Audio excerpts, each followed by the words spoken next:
11시 출석 결정에 검찰 측이 여전히 좀 반발을 하고 있는데 혹시 검찰 입장 혹시 조금 수용을 하실까요? 뭘 반발하던가요?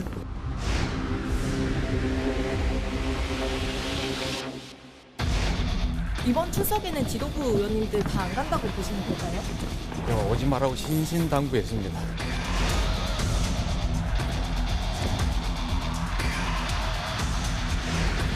모든 것을 다 지금 부인하고 계시고 그다음에 좀 있으면 다시 이제 들통이 나고 숨겨왔던 때를 갖다가 다 이번에 벗겨낼 생각입니다.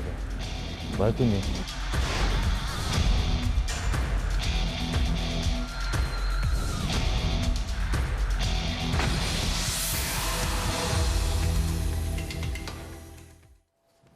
예, 이런 주장이 나왔어요.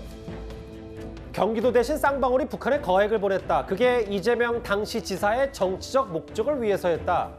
김성태 전 회장의 진술이 쏟아지면서 대북 송금 의혹 수사가 한창인데요. 이거를 북한의 시각에서도 한번 짚어보겠습니다. 북한이 유력한 민주당 대선 주자였던 이재명 경기도지사 측을 포섭해서 문재인 정부 이후에도 대한민국의 영향력을 행사하기 위한 그런 정치 공작이었다. 북한의 대남 공작은 김정은 말고는 김영철이 총지휘자입니다. 이것이 확실한 증거입니다. 북한 접촉은 실정법 위반이 있는 부분이기 때문에 그 부분도 포함해서 검찰이 공정하게 수사할 거라고 생각합니다. 그의 업무는요, 경제 교류가 아닙니다. 대남 스파이 공작, 정치 공작이 김영철의 주요 업무입니다. 만일 이재명 대표가 정말 김영철에게 친서를 보냈다면 이건 김영철이 공작망에 이재명 대표가 의도했든 안 했든 빠져들어간 것으로 됩니다. 북한은 당연히 김영철에게 보낸 이재명 대표의 친서를 받고 이재명이 드디어 우리 손아귀에 꽉 들어왔구나 라고 생각했을 겁니다. 허가받지 않은 대북 접촉이 위법인 것은 분명하고요. 물론 이거는 지금 뭐 여당 의원이시긴 하고 태 의원님이 북한 전문가 하지만 개인적인 주장으로 저는 일단 시작을 해야 될 것 같아요. 좀 신중하기 때문에. 예. 근데 다만 이재명 대표가 북한의 정치 공작에 빠져든 것이다. 김영철은 남북 경제 교류자가 아닌 북한의 스파이다. 왜냐하면 우리가 검찰 수사는 검찰 수사대로 김성태 전 회장 진행이 될 텐데 북한에 그런 100억 가까운 돈을 줬을 때 북한이 어떤 행동을 하는지는 참 궁금했었거든요. 근데 정치 공작에 빠져들었다. 어떤 이유에서입니까? 자, 우리가 지금 김성태 쌍방울 그다음에 이제 북한과 접촉을 개시하고 돈을 넘겨준 시점이 언제냐면 2019년도입니다. 그런데 2019년이 남북 관계에서 어떤 상태인가 하면 하노이 회담이 노딜로 끝난 이후에 북한 김정은 당국이 문재인 정부를 향해서 포문을 열 때예요. 그때 뭐 오지랖 넓은 중재자, 삶은 소대가리 온갖 포문을 다 열었어요. 그리고 남북 교류와 협력 접촉 차단이 다 막혔을 때입니다. 그러면 우리가 상식적으로 생각해 보면 북한이 경기도 이재명 측과도 접촉할 이유가 없어요. 왜? 모든 접촉을 다 땅고 포문을 열었는데 그런데 아니 경기도 이재명 측과 접촉을 했다. 이거 좀 이상하지 않습니까? 그래서 저는 이걸 향후 대한민국의 정치 흐름, 대선과 저는 연관시켜 봐야 된다. 이렇게 저는 보고요. 2019년 그때 당시 상황으로 우리가 돌이켜보면 우리 보수가 다시 정권을 줄 수 있다. 이건 그때 당시는 상상도 못할 때입니다. 그때 진보 쪽, 민주당 쪽에서 나오는 말이 뭔가 하면 20년 동안은 끄떡없이 정권을 유지한다. 이거였거든요. 그러면 북한의 견제에서는 하노이 회담에서 노딜로 끝났기 때문에 문재인 정권과는 더는 안 되겠다. 다른 차후 포스트 문재인을 생각할 수밖에 없습니다. 그런데 보수 쪽에는 유력한 대권 주자가 없어요. 그때 당시에는 후에 윤석열 대통령도 후에 나타난 거고 그 유력한 대권 주자 없는 상태에서 민주당 쪽에 보면 그때 19년 당시로 보면 우리가 자 안희정도 미투 때문에 날았고 그 다음에 김경수는 댓글 사건 때문에 결국은 사법조사에 들어갔고 직함 다 빼셨는데 안희정 전 지사, 김경수 전 지사 일단 말씀하십시오. 자 안희정 전 지사, 김경수 전 지사고 그러면 유력한 민주당 대권 주자 중에 하나는 당연히 이재명 전 경기도지사로 보입니다. 그러면 북한은 통상 이런 경우에는 포스트를 예견해야 되기 때문에 차기를 누구하고 접촉할 것이냐 이런 북한의 저 생각이 당연히 들었을 것이고 그래서 2019년에 이게 했다는 거 보고 저도 깜짝 놀랐어요. 이번에 검찰 조사 결과를 보면서 그때 닫혀 있어야 정상인데 열려 있었고 두 번째는요. 돈을 안 준다고 허통쳤다는 거 아닙니까? 뭐 알려진 보도로는 그렇습니다. 진술이 그렇게 나왔다고 하더라고요. 허통까지 쳤다. 자, 그러면 지금 일각에서 나오는 주장대로 이건 순전히 뭐 정상적인 남북 교류 협력 차원에서 지난 시기에도 뭐 경제권 좀 따기 위해서 서에게 돈 거래는 좀 경제인들이 미리 주는 뭐 입장료 정도로 주는 건 흔하지 않았느냐 이렇게 이야기하는데 그럼 북한 쪽에서 이거 총쥐한 게 누구냐? 김영철입니다. 예. 김영철이 아태 위원장이거든요. 예. 이재명 측에서 김성태를 통해서 접촉한 것도 결국은 아태 위원회인데 김영철은 제가 대정부 질에서 이야기했지만 남북 경제 교류 협력을 하는 사람이 아닙니다. 잠시만요. 그래서 네. 김영철이라는 사람이 어떤 인물인지 저희가 화면을 잠깐 준비했는데 그의 과거 메시지 한번 듣고 와서 관련해서 얘기를 좀 해보겠습니다.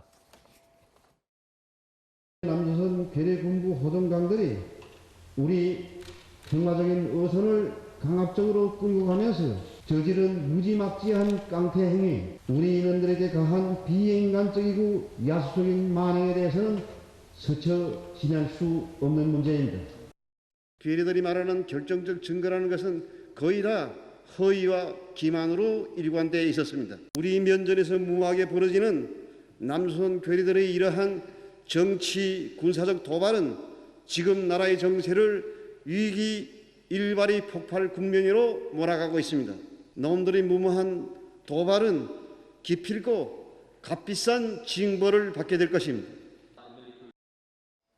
그러니까 쌍방울이 대신해서 불법적으로 돈을 준 게 다름 아닌 북한에선 김영철이란 인사가 나왔기 때문이고 김영철은 지금 보셨던 것처럼 무슨 뭐 남북 협력 이런 게 아니라 전쟁 좋아하고 혹은 뭐 여러 천안함 포격, 뭐 연평도 포격의 주범이기 때문에 이 부분이 뭔가 경기도가 오판을 한 거다 뭐 이렇게 판단하시는 거예요? 네, 전 그래서 저는 제가 이제 검찰 조사에서 들여다봐야 될 측면이 뭔가면 이게 북한의 전반적인 정치 공작 사후 대선 이후에 한국 정부를 꽉 쥐기 위한 그 어떤 정치 공작의 일환이 아니었겠느냐. 저는 여기에 좀 초점을 집중하고 들여다봐야 되고 어제도 이거 친서를 지금 2019년에 이재명 경기도 전 지사가 보냈다는 거 아닙니까? 그러면 그 친서를 정말 정정당당하게 보냈다라고 하면 통일부에 접촉 신고를 해야 돼요. 예. 그래서 저희가 지금 통일부에 질의를 넣었는데 만약 이것도 접촉 신고를 하지 않고 몰래 북한에 보냈다면 이건 대단히 큰 상황입니다. 우리 일반 주민도 아니고 지사라는 공인이 예. 또 유력한 대권 후보가 몰래 북한에 친서를 보냈다? 예. 이건 대단히 심각한 이런 상황인 거죠. 짧게 하나만 더 여쭤볼게요, 태 의원님께. 태의원께 100억 정도잖아요. 지금 네. 북한에 보냈다고 알려진 김성태 전 회장이 뭐 800만 달러. 근데 그게 우리가 생각할 때는 뭐 사업적으로는 뭐 100억 정도를 쓰는데 북한이 받아들인 돈으로서 상당히 거액이라면서요. 총 합하면 800만 불이 건넸다는 거잖아요. 800만 불 정도면 북한에서는 상당한 그런 거액의 액수입니다. 예. 저는 여기서 지금 제가 아직도 의혹이 풀리지 않는 것이 김성태가 지금 그 회장이 그 많은 돈을 자기가 사비로 지금 했다는 거 아닙니까? 뭐 개인 돈으로 했다고 하더라고요. 무리수를 도와가지고 뭐 페이퍼 컴퍼니도 만들고 그런데 과연 그 돈이 정말 쌍방울 돈이 아니고 본인이 개인이 조성한 돈일까? 저는 검찰이 이 측면도 좀 저는 들여다봐야 된다고 저는 생각합니다. 반론도 좀 들어야 될 것 같은 게 일단 이건 태영호 의원의 주장이고 뭐 여러 김영철의 좀 더 공작에 이재명 당시 지사가 당한 거 아니냐. 뭐 평양 뮤지컬 얘기도 나오고 평양공항의 기자회견 얘기 나오니까 이게 아무리 김성태 전 회장의 진술이라도 뭔가 경기도가 중간에 있지 않고서는 이런 것들이 실제로 이뤄지기는 어렵지 않았냐. 어떻게 좀 저희가 받아들이면 될까요? 저는 아직까지는 뭐 전혀 사실이라고 볼 수 없다고 보여지고요. 미국의 트럼프 대통령도 김영철이가 워싱턴까지 가서 친서를 가지고 갔어요. 김정은 친서를 가지고. 그래서 만났고 결국에는 하노이 노딜은 됐습니다만 이러한 과정들이 북한의 핵무기를 제거하기 위한 과정의 일환이었고 결국엔 트럼프 대통령이 그걸 받아들이지 않았죠. 그렇기 때문에 김정은 국무위원장은 얻은 게 없죠. 그러면 이런 것도 김영철의 공작이겠어요?